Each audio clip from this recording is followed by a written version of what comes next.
it is remembered for being forgotten. The Korean War is sandwiched in history books between the grand drama of World War II and the bemoaned sufferings of Vietnam. But this conflict was the ultimate nightmare. A full-throttle struggle for a small piece of Asian real estate. The winters were excruciating, the terrain unforgiving, and the enemy unrelenting. For the next 90 minutes, you'll see Korea the way the soldiers saw it, in full, shocking color. This is a true picture of the war, full of terror, chaos, blood, and courage.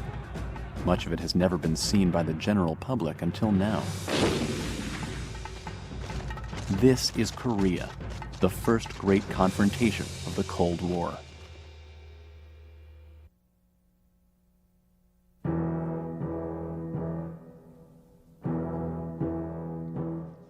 In the spring of 1950, just 2 months before tensions between North and South Korea boiled over into war, a South Korean military photographer captured a mass execution on film. It is gruesome evidence of the simmering feud that would tear the Korean peninsula apart. These North Koreans were captured while spying on the South.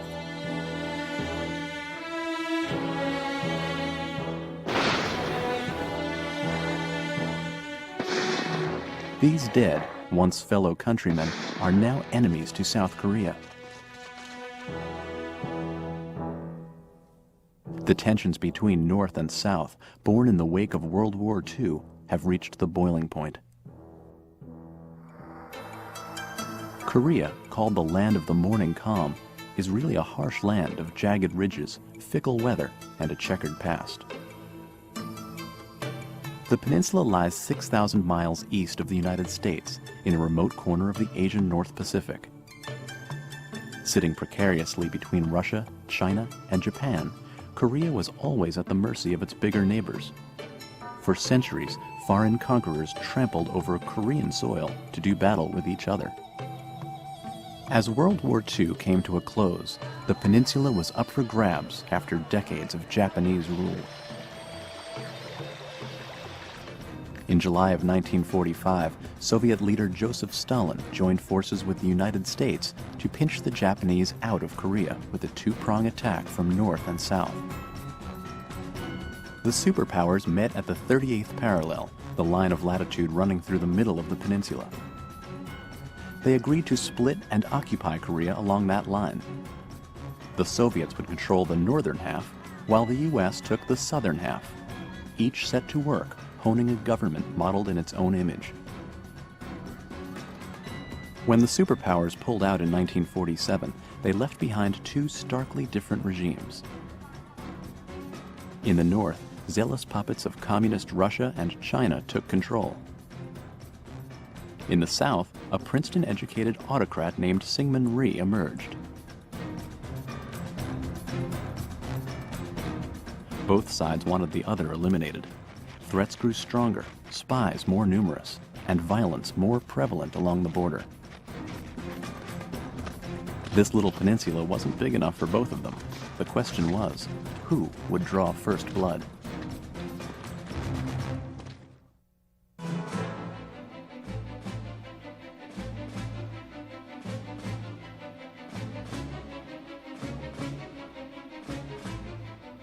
At 4 a.m. on June 25, 1950, the armies of North Korea stormed across the 38th parallel, hoping to crush the South in one overwhelming offensive.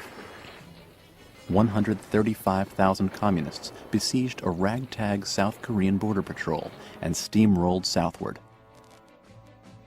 At outposts all along the border, South Koreans and their American military advisors were overrun, caught completely off guard.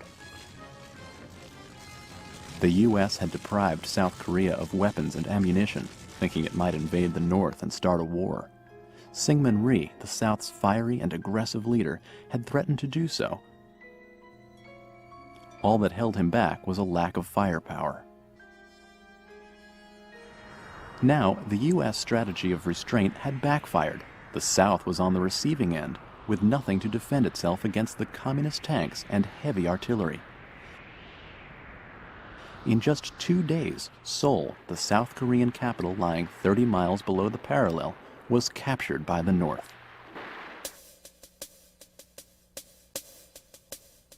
Terrified South Koreans rushed to escape the city.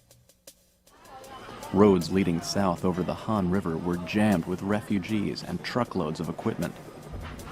But in fear of the communist advance, Southern officials ordered the bridges destroyed. When they exploded, hundreds of refugees were still struggling to cross. Nearly all of them perished. Thousands more were cut off from escape. News of Seoul's collapse spread quickly through the countryside. Overnight, panic permeated the southern peninsula.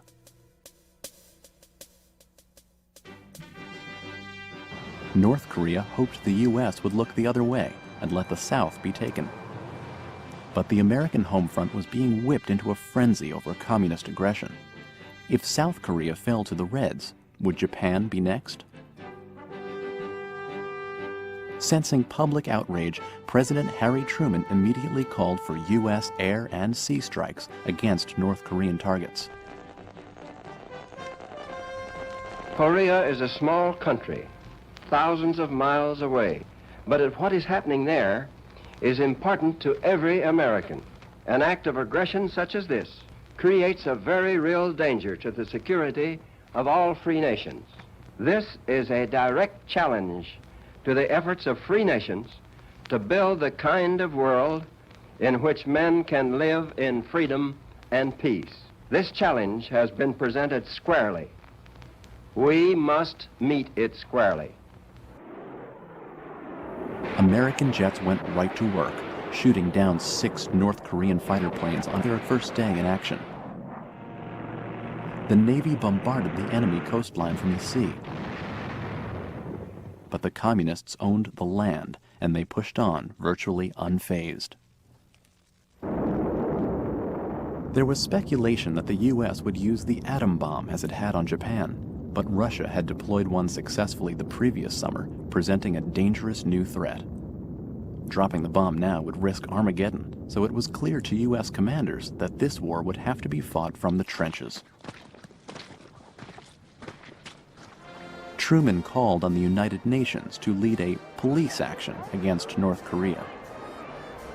The prompt action of the United Nations to put down lawless aggression and the prompt response to this action by free peoples all over the world will stand as a landmark in mankind's long search for a rule of law among nations. United States forces would be the backbone of the operation, but the force of the U.S. military in 1950 was dangerously weak. Its budget was 1/10 what it had been in 1945, and combat troops in the Far East were few and far between. What strength was left was thousands of miles away, bolstering NATO forces against the Warsaw Pact nations in Eastern Europe. Douglas MacArthur, the commander-in-chief of Far East forces and a legendary World War II general, would face a great challenge as leader of operations. A supremely confident man with a larger-than-life presence, MacArthur was the face of America to the Asian world. His cherished military legacy would be put to the test in Korea. The 1st Brigade to reach the front was Task Force Smith. Its reports confirmed the dangers that lay ahead. In early July, the brigade ran into a column of North Koreans 30 miles below Seoul. Waiting in a cluster of hills, the force hid motionless until the enemy was upon them, and then let loose with everything they had.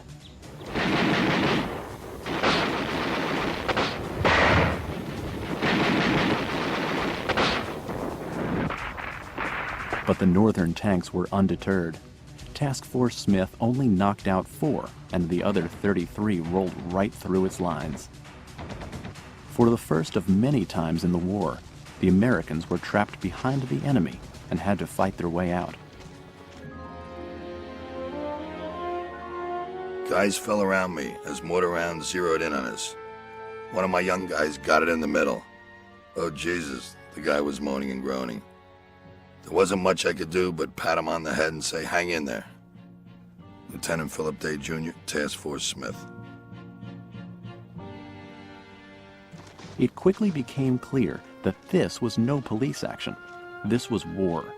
And unless support arrived in a hurry, it would be a short one. Troops from the U.S. 8th Army arrived from Japan over the next few weeks, but they were trying to stop a flood with their hands. The North Koreans were pushing steadily south toward Pusan, and UN troops faced a real possibility of being driven into the sea. The first American strategy was to dig in along the front and set up blockades. But time and again, the North Koreans would move around them and block from the rear. Unit after unit was trapped in enemy territory. By July 20th, only a small corner of South Korea was left to conquer. The United Nations was losing the race against time.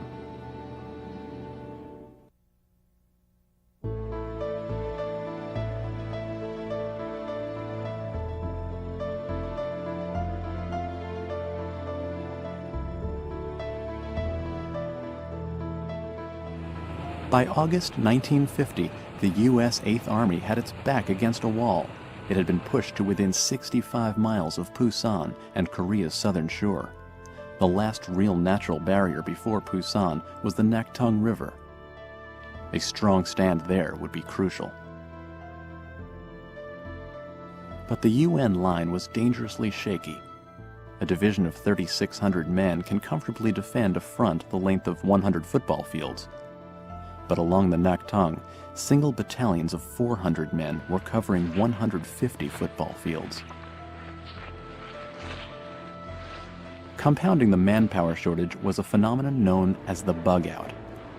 In 6 short weeks, these men had gone from relaxing peacetime duties to the carnage of the front lines. Thousands had nervous breakdowns. This infuriated General Walton Walker, the field commander of the 8th Army, who reported directly to General MacArthur. Walker had been one of Patton's corps commanders in World War II. He was a no-nonsense Texan who didn't mince words. On July 29th, he issued a stand-or-die order. He told his subordinates, "If I ever see you back here again, it had better be in a coffin."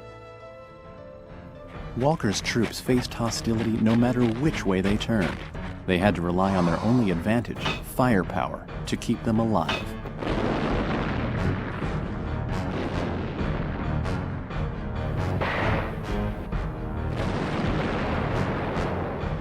Along the southwest shore of the perimeter, U.S. Marines headed off a hard communist charge. Overhead, Marine corsairs tore up the enemy line, destroying vehicles and supply lines.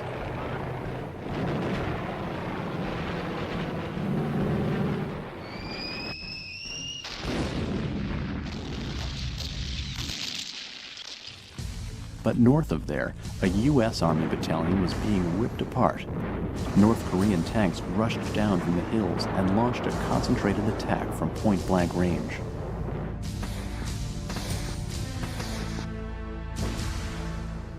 The Americans lost all of their equipment, suffered 160 casualties, and were quickly overrun. The battleground was nicknamed Bloody Gulch. Further upstream, the Communists found a gap in the UN line and exploited it.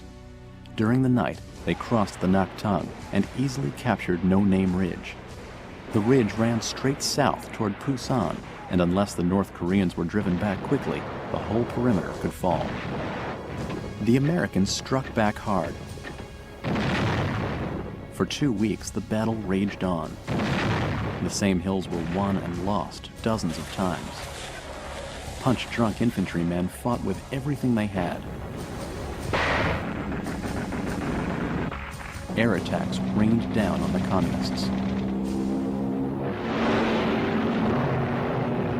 After the firefight, the American airstrikes hit the North Koreans on either side of the river. The North Koreans were screaming.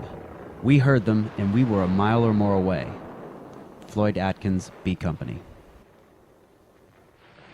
The river line was eventually restored, and the North Koreans fell back to lick their wounds. The red tide had been halted for the first time. By mid-August, the United Nations had built up enough manpower to level the playing field. Units arrived through the port of Pusan from nations as diverse as France, Turkey, Thailand, and Ethiopia. The British Commonwealth forces, drawing men from Great Britain, Canada, Australia, and New Zealand, were also important contributors. Most of these men were too young for World War II.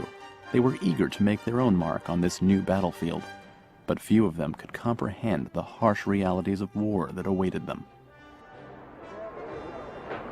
American troops in particular showed a brash confidence coming off the boat. Pusan was like being in a college town on homecoming Saturday. The kids were terrific. They didn't walk off the dock, they swaggered off. Their attitude said, "Don't worry about it, the Marines are here." Second Lieutenant Tom Gibson.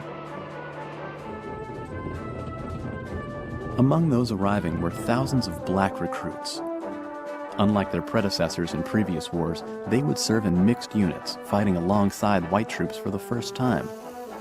And while most branches of the military still practiced segregation in 1950, the demand for fresh soldiers was immediate, and units were filled on a first-come, first-sent basis, regardless of race.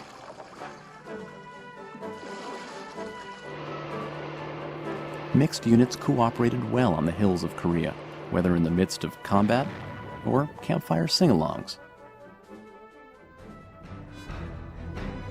But on September 1st, 1950, all attention turned to the enemy, who launched a final offensive all around the wall of the perimeter. The communists limped forward with exhausted men and a broken supply line, but they were fought out and couldn't sustain the drive. Now they were losing the race against time.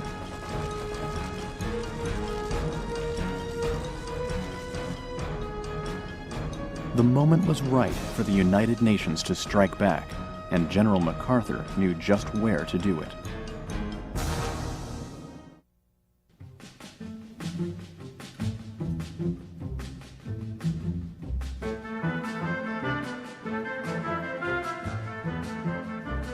For weeks, General MacArthur had been eyeing the port at Incheon for a counterstrike. Incheon was nestled along the shores of the Yellow Sea. It was the closest port to Seoul and a major supply center. But it was deep in enemy territory and laden with natural obstacles, such as the 33-foot shift between high and low tide, the largest in the world. To make matters worse, Air Force flyovers revealed that the islands in the harbor were guarded by North Korean troops. The hazards were tremendous.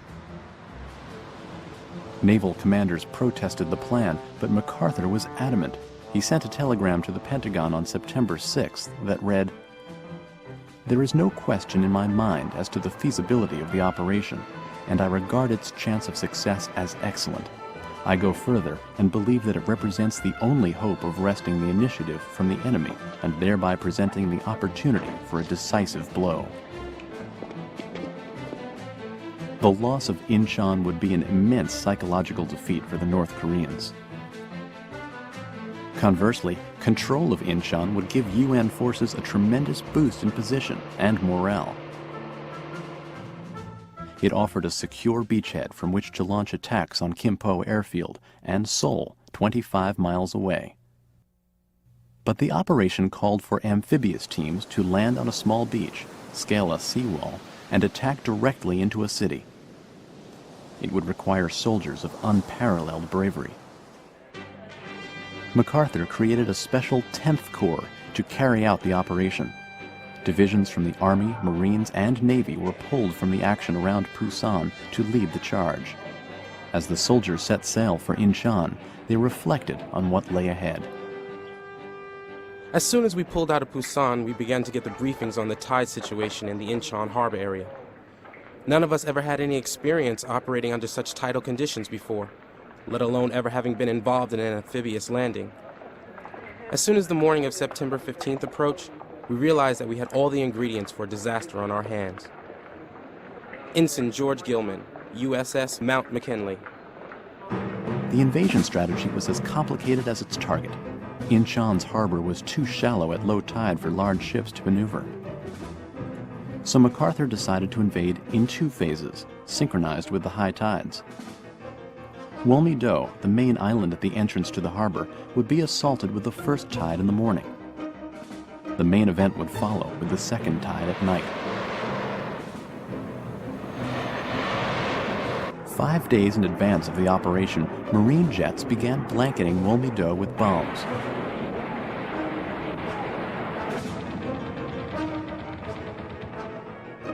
Two days before, surface ships joined in.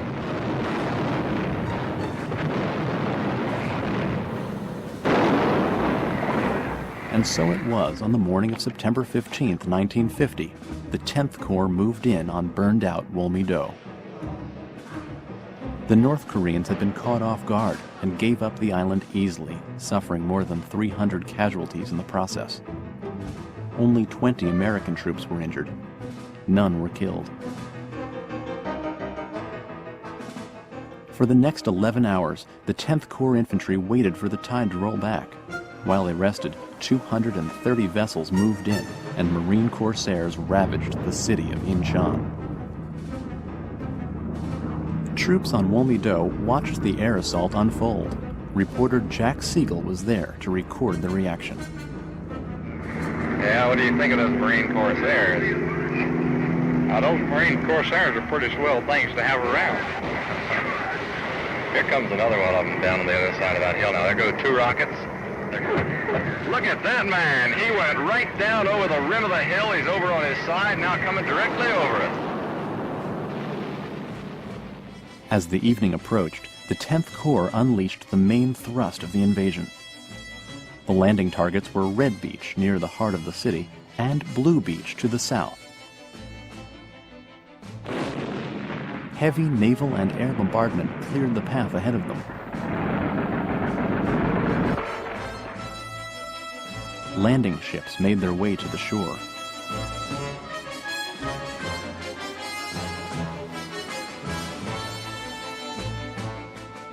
Tanks and heavy equipment were unloaded onto the beaches.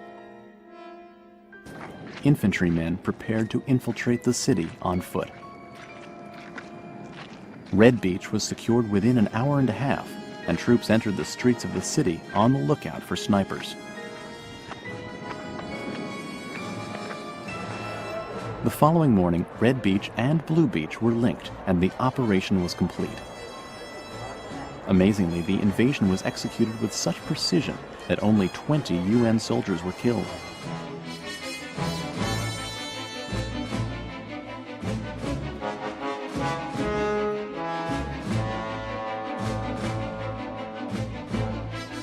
MacArthur's gamble was a rousing success, and no one was more delighted than the great general. But his thoughts quickly turned to the real prize that lay just over the horizon.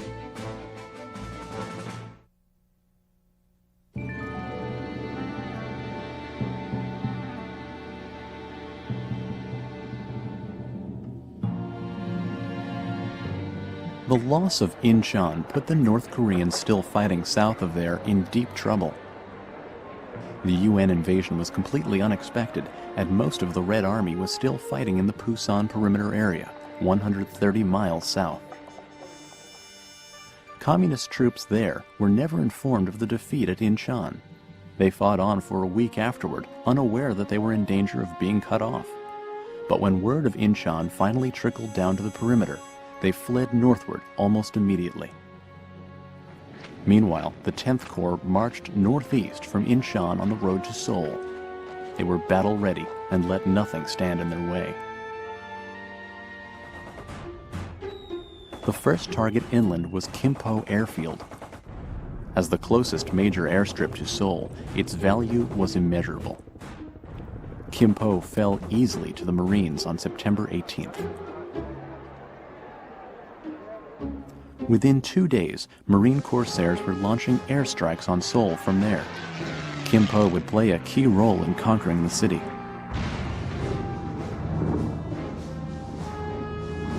The 10th Corps had a three-pronged plan. The 5th Marines would cross the Han River directly north of Kim Po, and then swing east and attack the city's western flank. Meanwhile, the 1st Marines would capture the suburbs just south of Seoul, and then join the 5th Marines to attack the city's west side. Finally, the Army 7th Division would rush up from the Pusan perimeter and cut off North Korean reinforcements on the eastern side.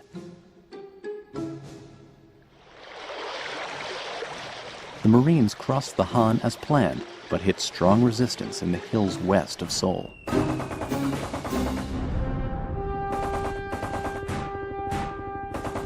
Heavy fighting took its toll on the Marines.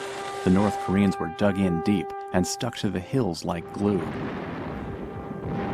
Tank fire and air support rained down on the Communists for 3 days. Even flamethrowers couldn't loosen their hold.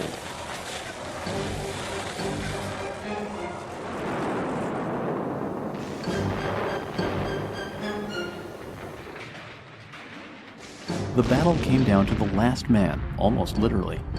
On a crucial ridge known as Hill 66, Marines made a final push for control. The last men standing charged heroically with their bayonets and pried the Communists from their foxholes. When the smoke cleared, just 33 of the company's 206 Marines stood to savor the victory.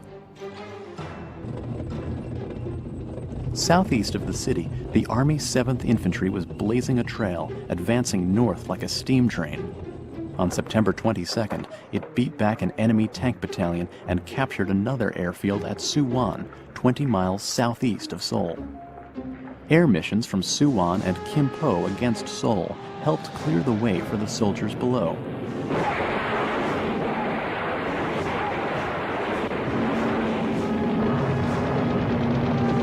By September 24th, UN troops held the high ground around the capital. I'll never forget the sight I saw. Down below was a very big city. Smoke was coming from everywhere. Buildings and houses were on fire. You could see the Corsairs dive down from the sky, then swoop back up, leaving a puff of black smoke and a dull explosion. From the top of that hill, it looked like I was watching a movie right before my eyes, except that it was for real. John Bishop, Private First Class. The next day, the North Koreans fled the city. American soldiers rushed down from the hills in triumph.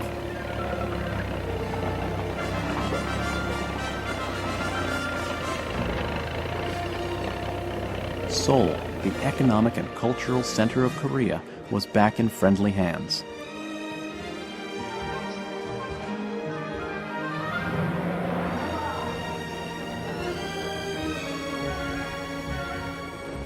On September 29, 1950, dignitaries flew into Kim Po and made their way to Seoul for a celebration.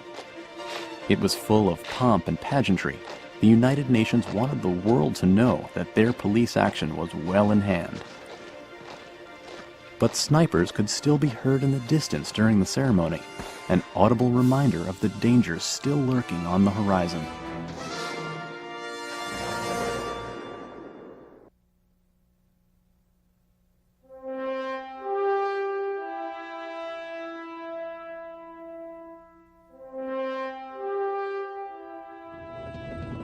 In September of 1950, the momentum was shifting dramatically in favor of the United Nations.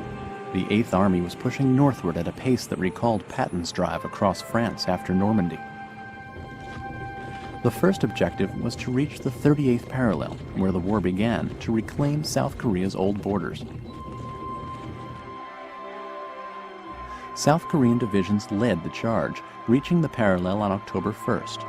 They kept moving right into North Korea. A week later, American forces were perched at the parallel, anxiously waiting for orders to follow suit. But back in Washington, tough choices had to be made. Should the United Nations continue the drive into North Korean soil? Would this overstep the mandate of a police action? There were no easy answers. U.S. commanders heard rumors that Communist China was moving large numbers of troops north into Manchuria.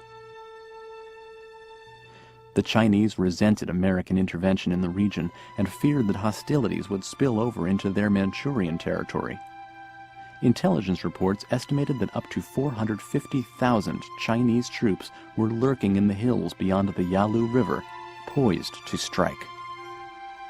But these warning signs were cast aside by Americans thirsting for an unconditional victory. After the World Wars, anything less would be a disappointment. Korea didn't affect the everyday lives of most Americans as previous wars had. 1950s America was a pleasant, peaceful place where there was a car in every garage and a drive-in diner in every town. Stories of the triumphs in Korea were an exciting diversion from the humdrum every day. And as the Eighth Army marched heroically onto North Korean soil, a bored, communist-hating populace watched with attentive glee. As the fighting moved north, the citizens of South Korea tried to resume their daily lives. Weddings, funerals, and the daily market went on as they had before the war. As they recovered from the destruction of the previous 4 months, they waited anxiously for their leader, Syngman Rhee, to deliver on his long-held promise to unite the peninsula. After centuries of subjugation, the Korean people were anxious to control their own destiny.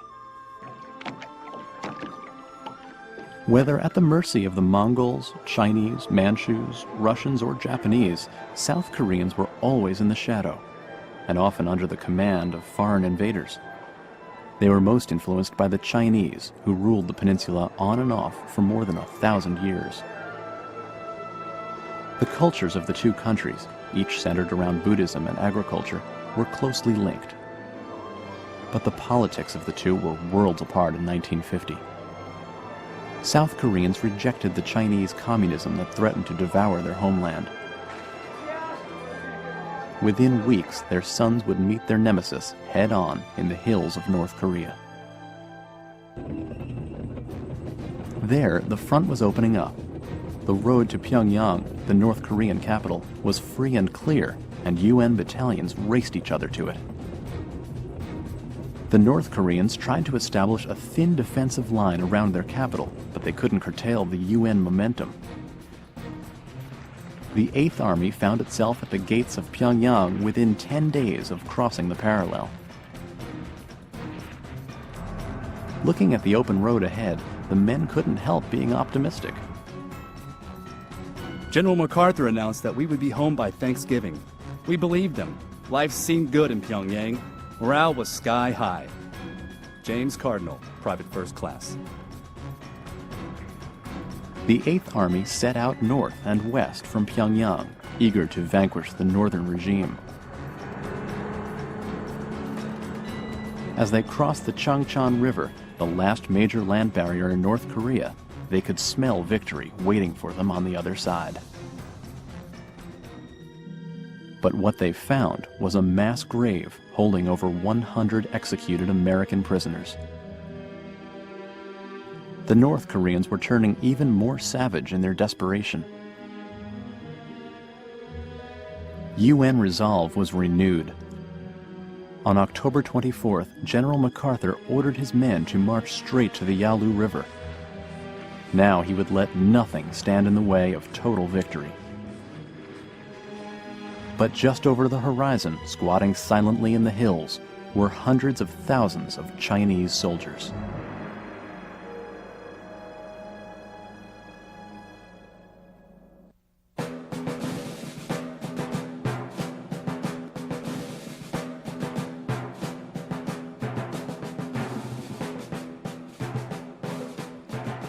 On October 25, 1950, the silent fears of the United Nations were confirmed.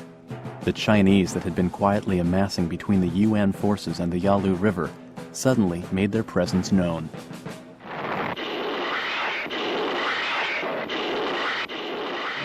In the Central Mountains, thousands of American troops were ambushed and surrounded by a massive Chinese division. Entire battalions were caught off guard and decimated. Airdrops were all the support the UN soldiers had. They fought desperately in all directions, trying to make it out alive. Most of them didn't. As word of the massacre spread among the troops, their morale, which had been sky high just hours before, dropped quickly. They said it sounded like Chinese. No one knew what the hell was going on. It was Halloween and colder than a witch. We waited and froze. It was very dark. Robert Harper, 19th Infantry. The Far East Command, already gearing up for a victory parade, still couldn't believe it was facing a full Chinese assault. Reports back to Washington claimed the attacks came from a small force assisting with the defense of the Yalu River, and nothing more. But General Walker was alarmed. He ordered all of his units, even those far from the attack, to pull back to the Changchun River and reevaluate the situation. Then, just as abruptly as the ambushes came, they ended. The Chinese faded back into the hills and waited.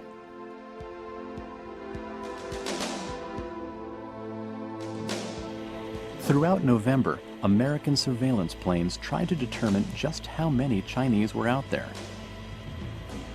Estimates counted between 50 and 70,000, a manageable number. But it turned out they missed another 250,000. The Chinese were incredibly adept at concealing themselves. They would keep still all day, camouflaged under helmets covered with brush. To planes flying overhead, heavily occupied areas often looked like empty landscape. Most of November passed quietly, and UN troops held out hope that they'd make it home for Christmas. Assured by the silence, General MacArthur ordered a cautious advance on November 24th. In the west, the 8th Army would head for the Yalu as a unified front, hoping to prevent any single battalion from being caught out on a limb. In the east, the 10th Corps was ordered to make a major advance around the Chosun Reservoir. The first day of the offensive was encouraging. Modest gains were made all along the line. But then, on November 25th, the war suddenly turned upside down. The Chinese found a vulnerable gap between the 8th Army and the 10th Corps in the Central Mountains. They struck there with all their might. The entire UN line was split in two. 3 days into a renewed offensive, the UN force found itself in a full-scale retreat. The UN's lines, as well as its spirits, were broken. And with the attack came the North Korean winter, an enemy that would prove every bit as merciless as the communists.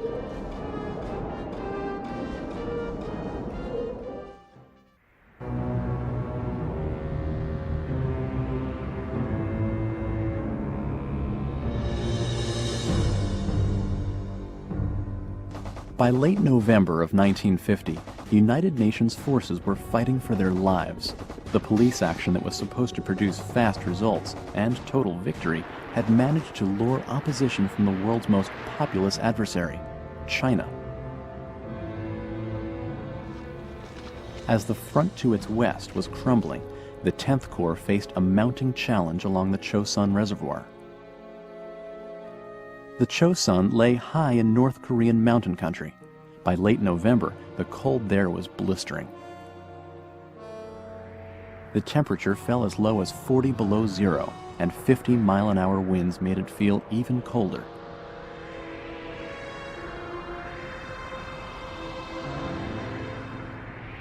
Everything the troops touched turned to ice, engine oil, gun breeches, morphine, and even their own hands and feet.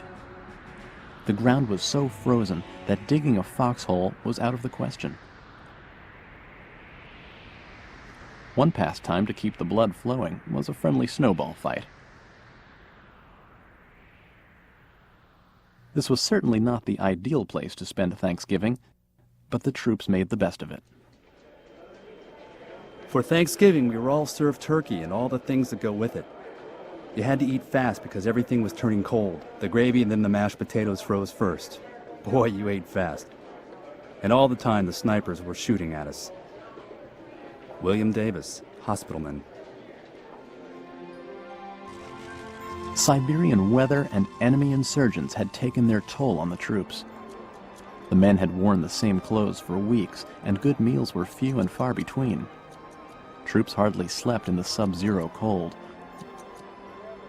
But in true Marine fashion, they pulled themselves together and prepared to mount an offensive on November 27th.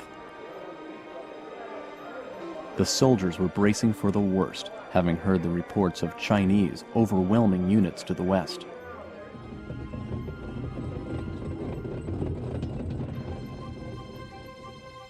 The objective was to move around the western side of the Chosun and head north toward Kangye, where the North Korean government was hiding. UN troops were concentrated in 4 positions. The front line lay at Udamni, where Marine regiments were preparing to lead the charge. South of there, 3,000 U.S. Marines were stationed at the base of the reservoir. Down at Koto-ri were 4,200 men, including some Army infantry and British Marines. On the east side of the reservoir stood another 2,500 GIs. Supply lines to these troops were in severe jeopardy, since units below them were already retreating to ports along the coast. But they were ordered to press on alone.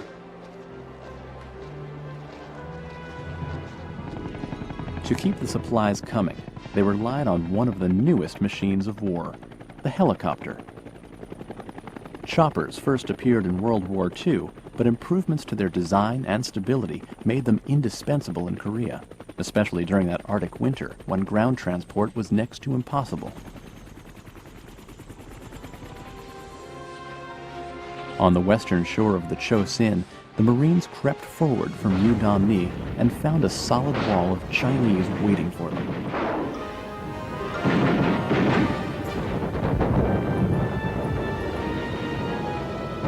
Immediately, strategy shifted from offense to defense, and the regiment fell back to the village to brace for an attack.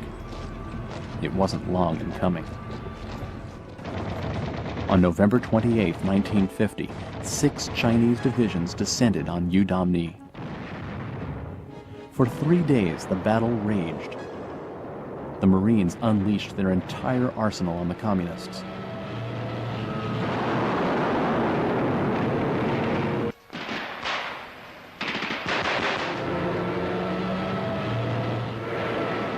The Marine Air Wing flew bombing runs from carriers out in the Sea of Japan. But it wasn't enough. The Chinese had them surrounded. If these men were going to make it out alive, they would have to fight every step of the way. Their commander, Oliver P. Smith, offered some famous words of encouragement. "Gentlemen, we are not retreating. We are merely attacking in another direction."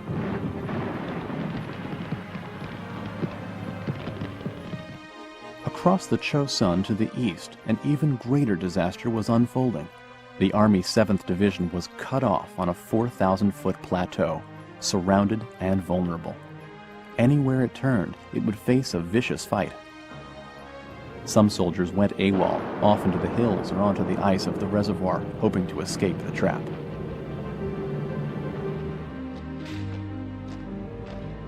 A special task force was created to bore a hole through the Chinese and back to friendly lines. Task Force Faith took only enough trucks to carry the wounded and destroyed all the weapons it couldn't carry. It set out on December 1st. Enemy fire came from all sides. As if this wasn't enough to contend with, friendly napalm fell a little too close for comfort. The 2 lead companies were shelled by planes flying close air support.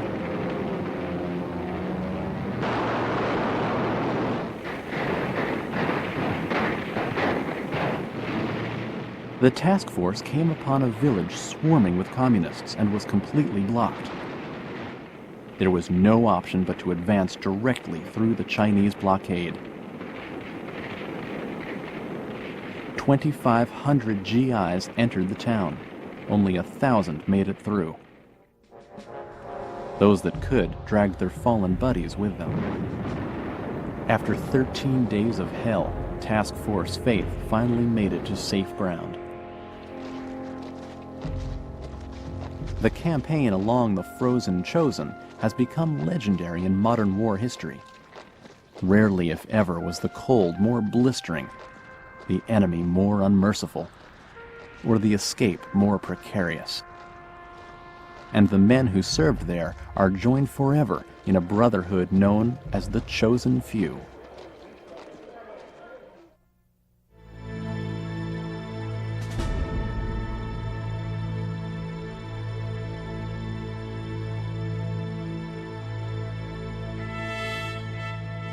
General MacArthur watched from a distance as his forces crumbled in November 1950.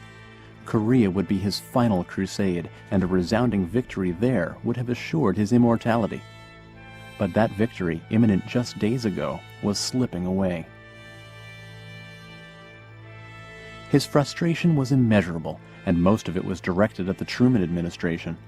Truman had limited MacArthur's resources to prevent him from attacking China.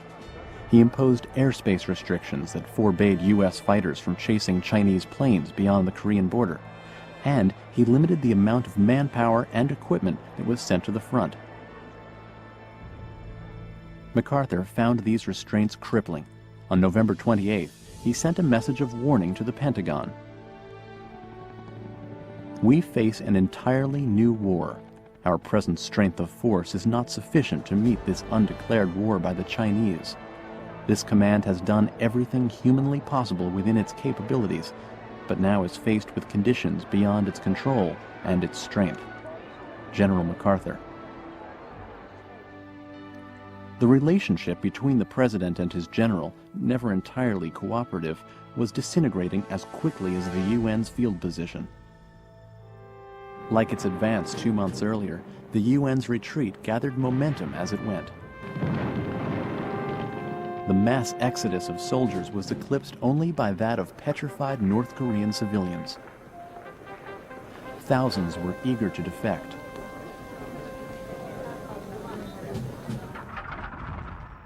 Their restlessness may have been inspired by UN-sponsored leaflets like these that were airdropped over North Korean villages. The leaflets warned of the dangers of communism and touted the freedom of Western ideals. Disgruntled with their treatment in North Korea, thousands fled south. Meanwhile, the Chinese charge continued. As Christmas approached, UN morale was desperately low. The men resented the limitations being imposed by Washington. Their complaint, which would be echoed 15 years later in another Asian conflict, was that they weren't being allowed to use their superior force to win the war. They, like their general, thought that if they only had better support, they could have spent Christmas in Kalamazoo instead of Korea.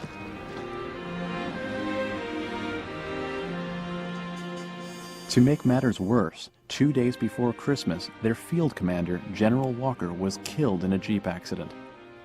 The fearless leader who'd once told his troops, "If I ever see you back here, it'd better be in a coffin," would go home in one himself. Walker's successor was Matthew B. Ridgway, a proven leader who understood MacArthur's zest for conquest and Washington's wavering enthusiasm. He'd served in both climates. In World War II, he commanded an airborne division over Italy. Later, he served at the Pentagon. His level-headed wisdom brought a vital balance to the battlefield. When he arrived at the front, Ridgway was startled by the somber mood. He wrote to a colleague, "It was clear to me that our troops had lost confidence. I could read it in their eyes, in their walk. I could read it in the faces of their leaders, from sergeants right on up to the top. There was a complete lack of that alertness, that aggressiveness that you find in troops whose spirits are high." General Ridgway. The Chinese onslaught only added to their misery. By New Year's Eve, the Red Army had crossed the 38th parallel and was closing in on Seoul. Ridgway ordered a retreat back to the Han River, except for an arc around Seoul. There, his troops were clinging to the northern fringes of the city. But they couldn't hold out for long.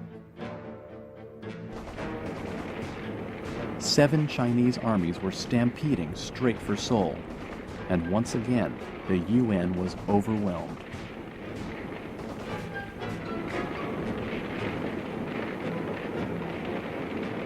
On January 3rd, Seoul fell for the second time, and by the next day, the UN line had dropped 35 miles south of the capital, well below the Han River. The troops were almost back to square one. In the 4 months since they'd last been here, all they'd gained were casualties. Luckily, breakthroughs in war medicine were keeping many of those casualties alive.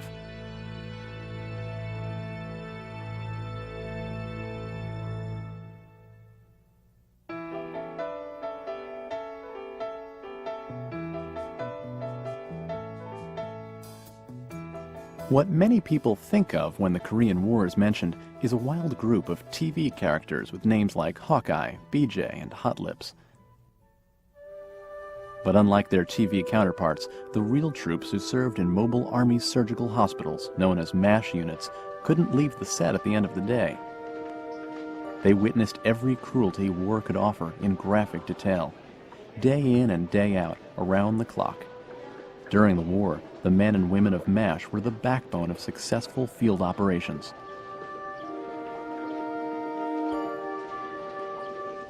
MASH units made their debut in Korea. Each was a complete life-saving system that could operate close to the front lines and shift position at a moment's notice. Never before was war medicine so close to the war. Here it is 2.5 hours after this man was wounded, and he's lying fairly comfortably now, I would say, in the hospital. How many miles behind the lines is this? It's about 10 miles. This MASH is right on the 38th parallel. Right on the 38th parallel. The surgery's in North Korea, and this where he is now is in South Korea. Surgery is in North Korea, and the pre-op room is in South Korea. Each unit was equipped with a helicopter fleet for air rescue, paramedics, and cutting-edge medical technology.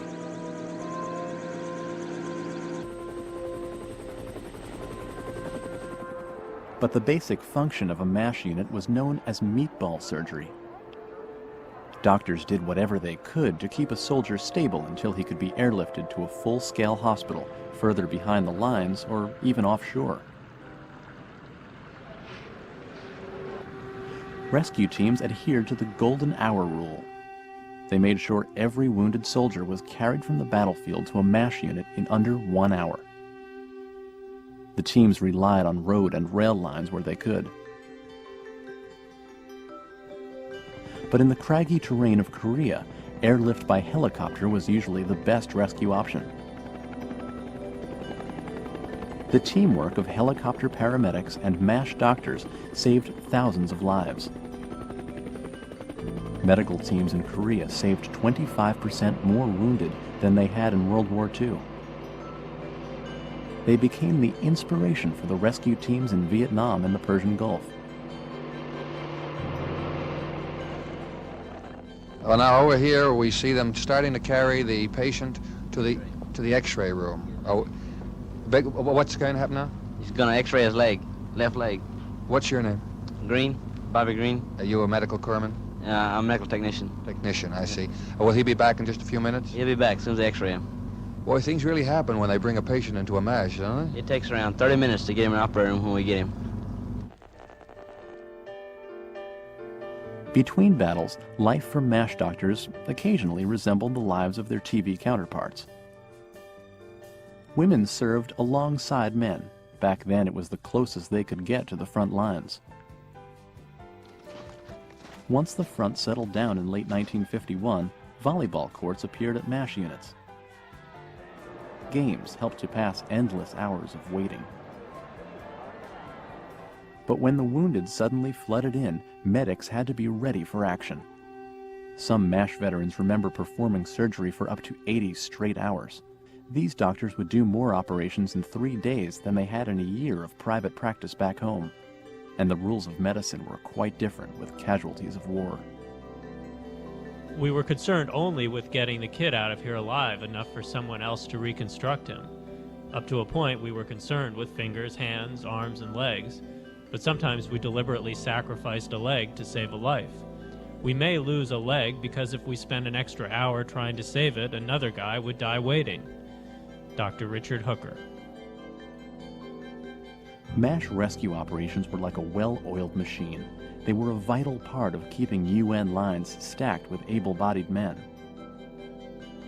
After being patched up, the more critical patients boarded another helicopter bound for a permanent hospital.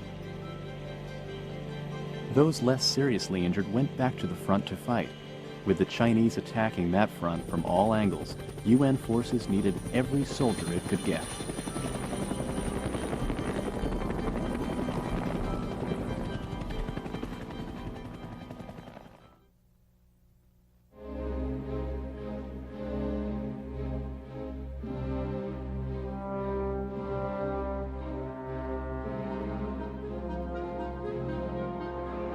By January of 1951, the Chinese had pushed United Nations forces back to the drawing board with a frightening display of manpower. But they were quickly running out of steam. They were overextended and in dire need of supplies. They wouldn't be able to sustain an offensive much longer. Commander Ridgway was confident the days of retreat would soon be over. I find it difficult to understand the motives of the Chinese Communist leaders in continuing their aggression. Surely by now it must be clear to them beyond any shadow of doubt that they are incapable with their own resources of destroying the United Nations forces in Korea or of driving them into the sea, as they continue to boast they will. The general launched a task force named Operation Wolfhound to investigate the communist weakness. It set out north in the direction of Seoul. The team made it all the way to Suwon, halfway back to the capital, before it found any strong Chinese force. Air Force pilots overhead reported that the enemy was moving north instead of south. The abrupt turnaround was mysterious. Ridgway decided the time was right for a full-scale offensive. He commissioned an operation designed to push the Chinese back to Seoul and beyond. On January 25th, Operation Thunderbolt was unleashed. The troops charged forward and sent the communists scrambling for cover. Within days, they recaptured Incheon and Kimpo airfield, taking both without a struggle. By February, the men found themselves looking triumphantly across the Han at Seoul, as they had 5 months earlier. No one could explain the sudden reversal of fortune, but General Ridgway was determined to do all he could to exploit it. His battle strategy recalled Napoleon's famous command, "Never mind towns, bring me prisoners." Ridgway was more concerned with destroying the Chinese army than with regaining territory. Under his watch, Korea would become a showdown between expendable UN firepower and expendable Chinese manpower. But neither could compete with the wrath of Mother Nature. In February, mud from heavy rains blanketed central Korea. Both sides were stuck in the quagmire. The weather stalled the UN advance, but the Chinese were crippled by it. Their supply lines were racked from above by Mother Nature and the American Air Force, and they were dangerously malnourished. As the famous military saying goes, an army marches on its stomach. And with chow always on hand, UN stomachs were satisfied. UN spirits were high, thanks in part to a new 5-day R&R program that gave them a vacation from the front. GIs were shipped off in groups to Japan, where they took full advantage of their mini vacations, treating themselves to great food, lots of sleep, booze, and girls. It was just what the men needed to recharge their batteries for a renewed offensive.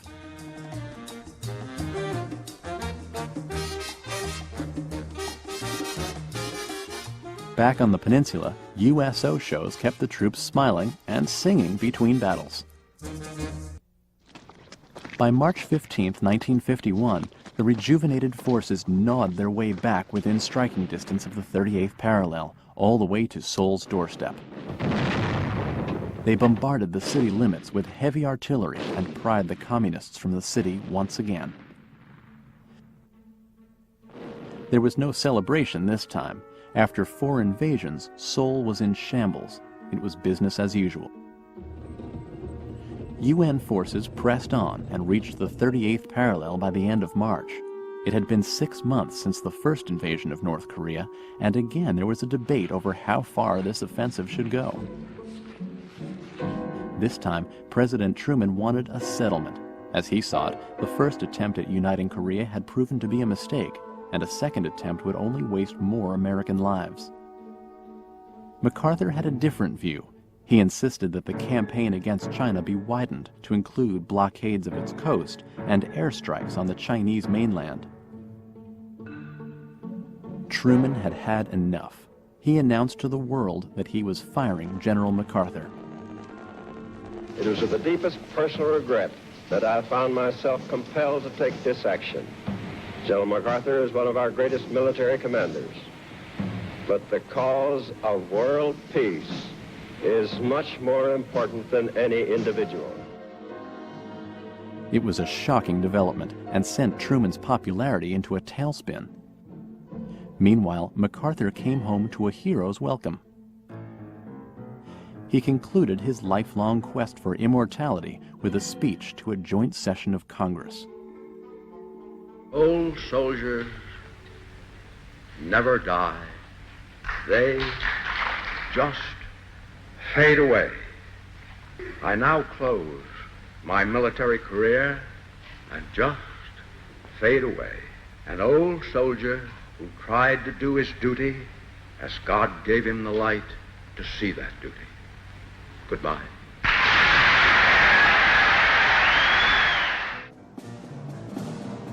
With Big Mac gone, the war went on without him.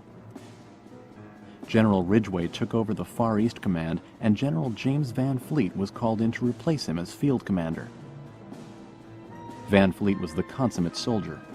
A colonel at Normandy and a staunch anti-communist, he demanded an enormous increase in ammunition so his forces would expend fire and steel, not men.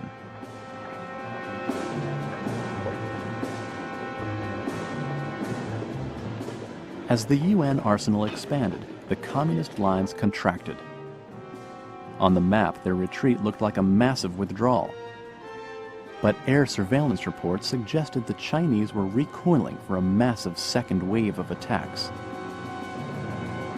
When they came, the UN would be ready and waiting.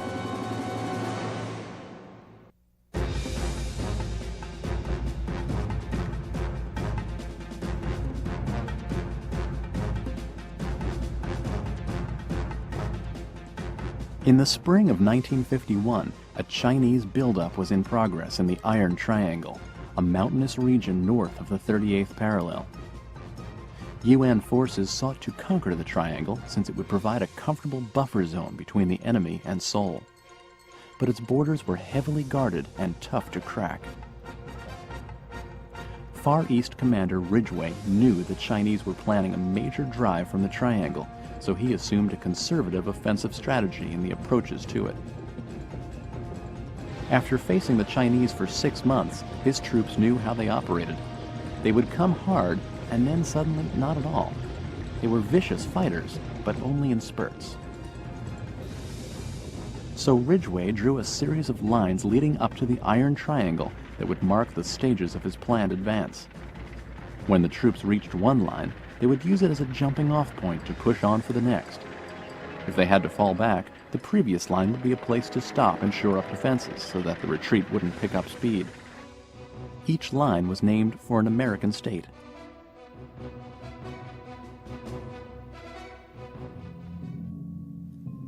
The 8th Army had recently conquered the Idaho line and was now standing along the Kansas line a few miles above the 38th parallel. The next goal would be the Utah line, an extension of the Kansas. Finally, the Wyoming line lay at the base of the Iron Triangle.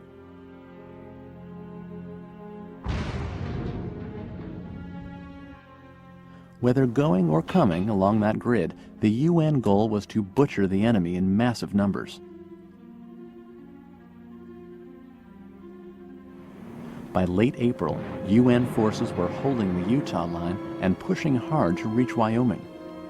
Then the second Chinese wave suddenly broke.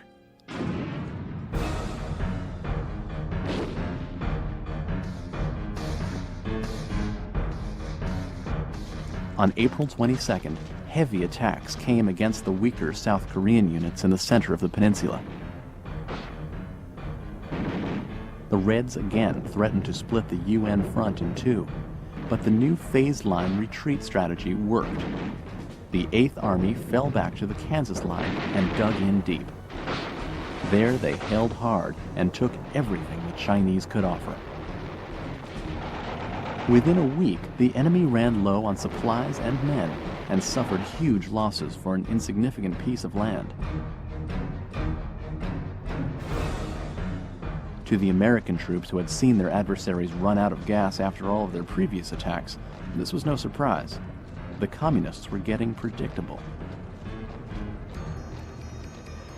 2 weeks later, the Chinese tried one last major offensive, but this time, Field Commander Van Fleet had a special treat for them. He ordered an unprecedented barrage of heavy artillery.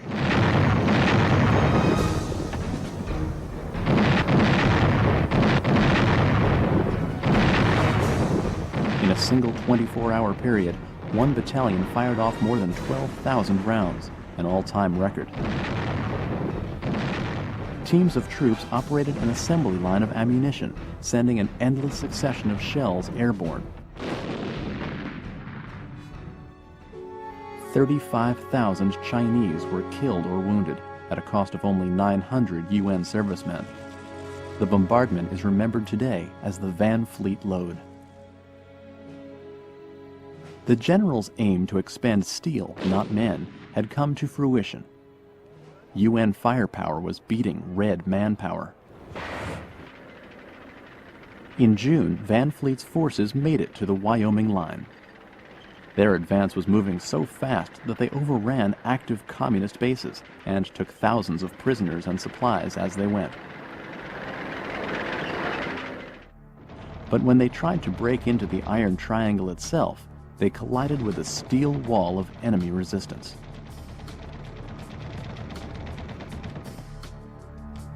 It took 10 days of round-the-clock air support and artillery attacks to break into the triangle's base. But once they cracked the foundation, the whole house collapsed. 2 tank forces drove northward and took full control of the triangle, putting the UN in their best position since the Chinese entered the war. It was an ideal field position to bring to the truce table. Total victory over the Chinese might take years and cost countless American lives. So Ridgway wired Washington to say the time to talk peace was now. President Truman and his Joint Chiefs concurred. It was time to extend the olive branch.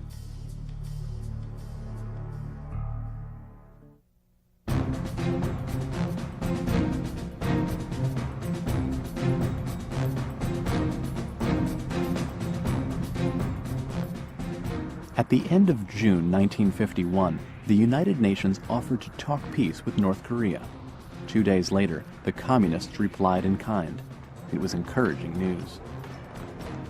For the talks, the truce team settled on the tiny village of Panmunjom, between enemy lines.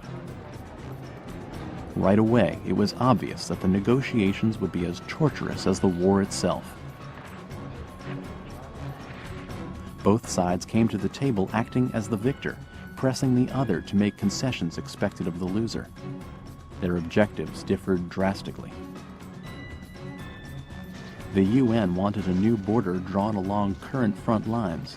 The Communists called for a return to the 38th parallel. The Chinese demanded that all their prisoners be returned, even against their will. But the Reds had slaughtered most of the UN captives they had taken. Of the more than 100,000 UN soldiers thought captured by the Reds, only about 13,000 came back. Relieved just to be alive, those lucky few told horrifying tales of torture, brainwashing, and severe hunger. They talked about the Chinese campaign to re-educate them and turn them against the cause of democracy. They were forced at gunpoint to speak out against America on the radio. And they described prison camps where there was no medicine and rampant disease. Thousands went crazy. Thousands more starved to death. Across the front line, UN prisons were safer and better organized. The most threatening enemy within these camps were not the guards, but other prisoners. Chinese inmates split into pro- and anti-communist factions. Often their animosity toward each other turned deadly, and the communists back at the peace table used the discord in these camps as propaganda against the United Nations. The talks continually broke down. Neither side would budge on anything, and when progress stalled at Panmunjom, tensions heightened on the front lines.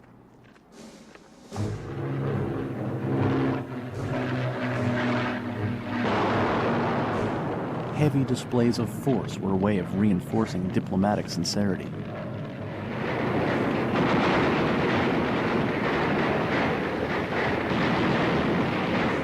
The last 2 years of the war were a series of highly charged skirmishes fueled by impatience, frustration, and resentment. Hours of waiting. Troops on both sides passed the time by reinforcing their positions. Barracks were built and foxholes dug all over Central Korea. The dirt from the foxholes filled the sandbags that were stacked to build bunkers.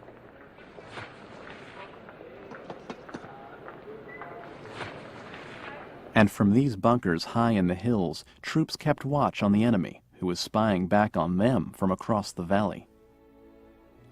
While playing the waiting game, troops took photos of Korean vistas to take home with them.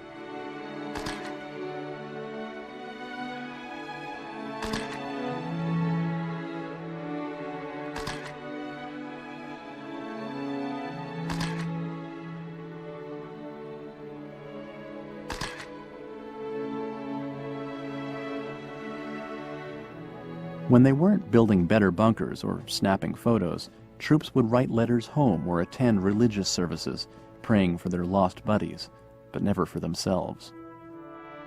You pray for your friends that they might be spared. For yourself, you pray that if you're killed, it'll be quick and merciful. You never prayed, "Spare me, God, and I'll be good." It would sound selfish if you prayed that you wanted to be spared. Doug Koch, Private First Class. In these hills, if there was one selfish wish worth praying for, it was to always hold the high ground. And in the summer of 1952, the 8th Army had their sights set on the hills ahead of them. If they could just advance to the next ridge, that would be enough, until they saw the ridge ahead of that. But the enemy had the same idea, and for the last 2 years of the war, the same few hills were fought over until they turned blood red. Among the most famous of the hills was Old Baldy, so named for being swept clean by endless artillery fire. The hill offered a bird's-eye view for miles to the north and south. In June 1952, a game of King of the Hill began when the UN unleashed an operation to take Old Baldy.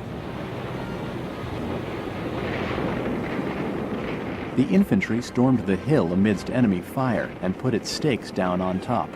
But the Chinese kept coming back with strong challenges. After 9 months of an exhausting seesaw struggle, they were finally repelled for good. Soldiers all over the perimeter were fighting in clashes like these, hoping to scare the enemy into compromise at the peace table.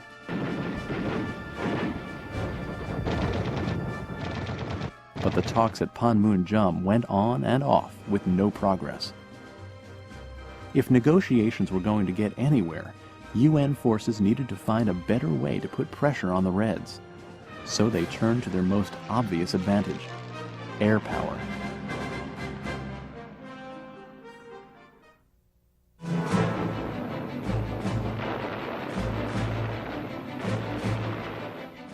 If there was one unquestionable imbalance in this war, it was UN air superiority.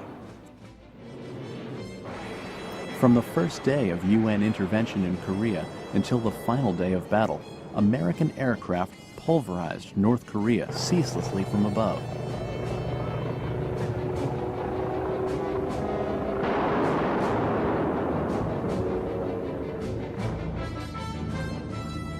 Most planes in the UN fleet were built during World War II, like the B-29 Super Fortresses that still dominated bombing operations.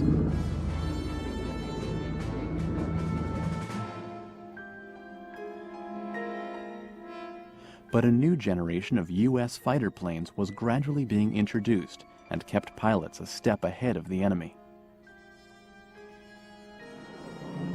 Jet planes like the F-86 Sabre ushered in a new era for aerial combat and quickly became the air war's main attraction.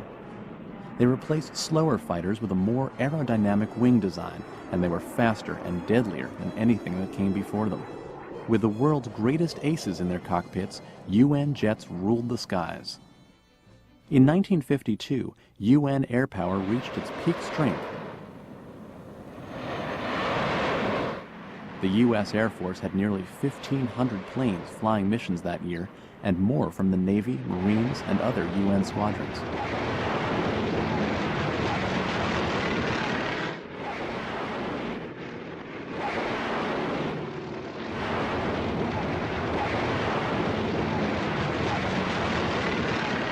That summer, a massive show of force was unleashed over North Korean skies, meant to force the communist hand at the peace table. The Air Force descended on a remote corner of North Korea just below the Yalu, where the country's largest industrial targets were hidden. But this was where the Chinese had their only strong fleet of fighter planes, so UN pilots were prepared for anything. On June 23rd, U.S. dive bombers and jets launched an intense string of attacks on several major industrial centers.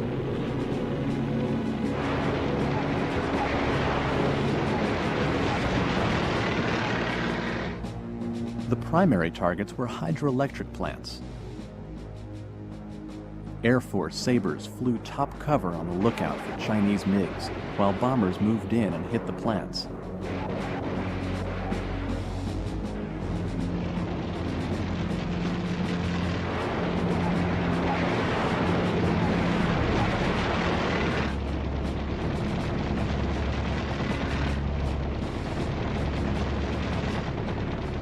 The attacks were swift, sudden, and perfectly executed. When the smoke cleared 2 days later, 90% of North Korea's electrical capacity had been destroyed. These airstrikes would stand as the most vital of the war, and they didn't escape the notice of South Korea's leader, Syngman Rhee. Your planes hit enemy military centers. They hit the communist columns. Everybody knows that American planes played the most important part in this war.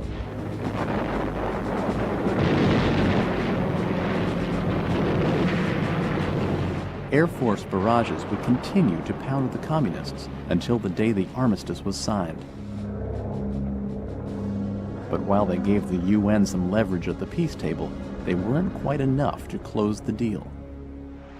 To do that would require a whole new dealmaker.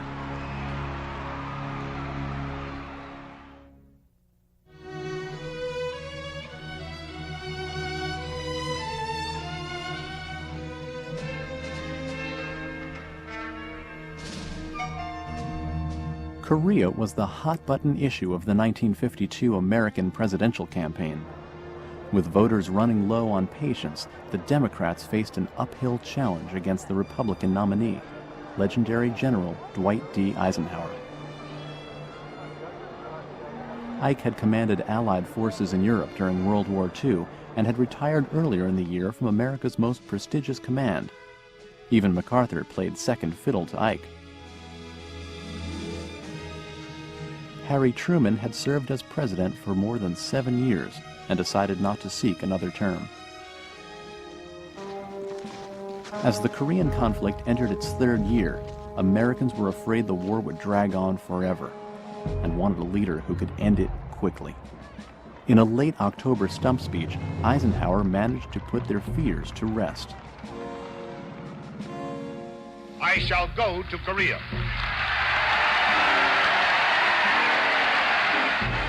Only in that way could I learn how best to serve the American people in the cause of peace. After his victory, President-elect Eisenhower made good on his promise. He donned army fatigues and met with troops near the front lines.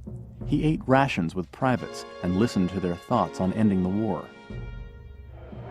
There were rumors circulating in the press that Ike would use the atomic bomb to force an armistice, as Truman had in World War II. To capitalize on the speculation, Eisenhower started to drop hints that this was a real possibility. Up to this point in the war, the communists had been emboldened by the UN's self-imposed limitations. But they took Ike's nuclear warnings seriously.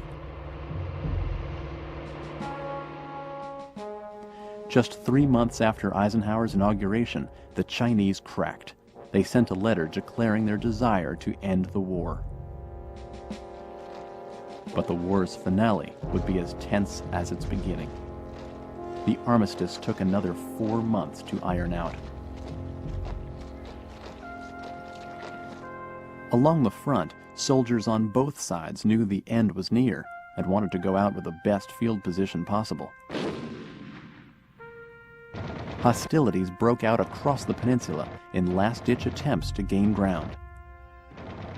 The armistice was finally signed on July 27, 1953, more than 3 years after the war began. It divided the peninsula along the front lines, in effect giving the UN a small victory. In the field, artillery blasts kept rolling for another 12 hours until the agreement took effect. Then, all was quiet.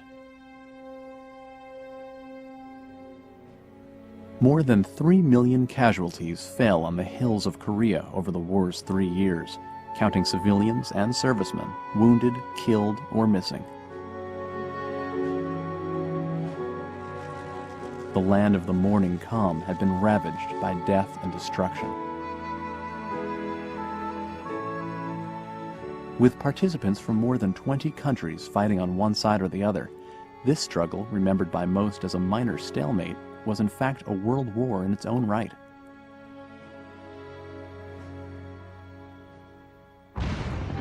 The global fight against communism that would last for 40 years began here, in the wilds of this small Asian peninsula.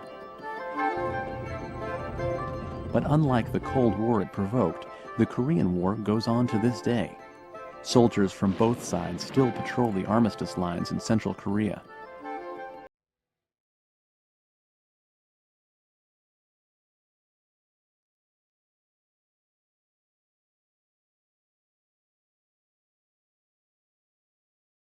It is remembered for being forgotten. The Korean War is sandwiched in history books between the grand drama of World War II and the bemoaned sufferings of Vietnam. But this conflict was the ultimate nightmare. A full-throttle struggle for a small piece of Asian real estate. The winters were excruciating, the terrain unforgiving, and the enemy unrelenting. For the next 90 minutes, you'll see Korea the way the soldiers saw it, in full, shocking color.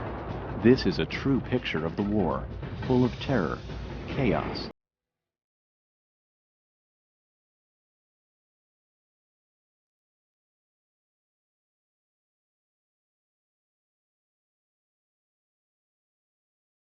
It is remembered for being forgotten. The Korean War is sandwiched in history books between the grand drama of World War II and the bemoaned sufferings of Vietnam. But this conflict was the ultimate nightmare. A full-throttle struggle for a small piece of Asian real estate. The winters were excruciating, the terrain unforgiving, and the enemy unrelenting. For the next 90 minutes, you'll see Korea the way the soldiers saw it, in full, shocking color. This is a true picture of the war, full of terror, chaos, blood, and courage. Much of it has never been seen by the general public until now. This is Korea, the first great confrontation of the Cold War.